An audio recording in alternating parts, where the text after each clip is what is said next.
Hi everybody, George Jackson here, music director of the Amarillo Symphony. Welcome back to my kitchen, which means it's time to explain and share a couple of ideas about our next big work, featuring this time the incredible Amarillo Master Chorale. Now we're performing Carl Orff's amazing Carmina Burana, one of the most epic pieces of 20th century music. We're joined by the Amarillo Master Chorale, who sound fantastic. We've had a couple of rehearsals and they sound absolutely glorious. We're also joined by 3 guest soloists, singers, soprano, a bass baritone and tenor. And I'm really excited to hear this incredibly enormous epic work back in our home at the Globe News Centre, having had a little world tour in other parts of the city for 2 months.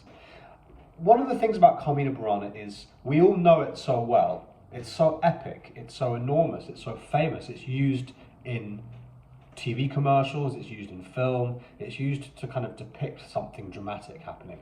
And we know this opening where he sets the words "O fortuna," "O fortune," in this very dramatic. It's not going to sound dramatic on my little piano at home, but it will sound dramatic when we get to the Globe News Centre, and it sounds like this.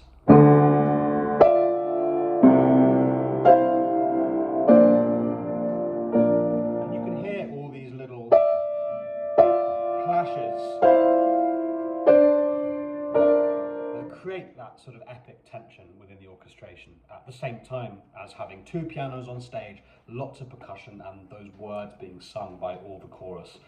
Now I find fascinating the idea of time and the way that Carl Orff particularly treats the unveiling of time as a way of communicating the message of fate and fortune. And so at the beginning of this piece he writes half note equals 60, which means that every strong count of this opening is the same as a second in the way that we as humans measure time.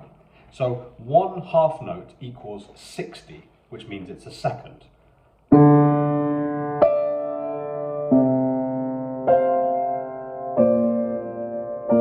as long as the conductor accurately predicts how long a second is, that's the feeling that actually these second clashes at the beginning of the piece create this feeling of fortune, fate, time, moving forward in a very human way.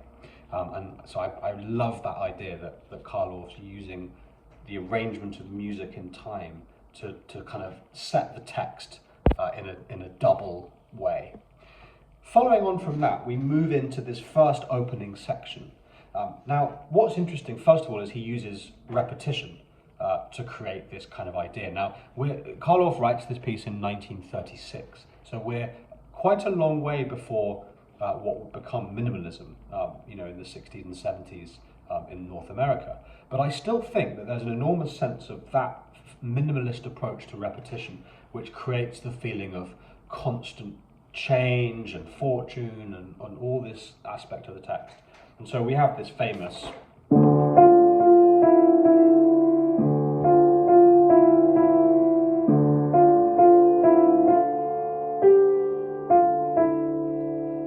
simple, but it repeats itself, these little blocks and cells. And so that creates this kind of relentless repeated cycle. One of the important words that he later uses and sets, rotatu volubilis, your whirling wheel.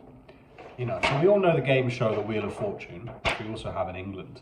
It's this idea of fate and fortune being decided by this constant kind of unveiling of time. There's another way that he does this, and it's a really nice image of this wheel. Now, in the accompaniment to this, what we've already heard,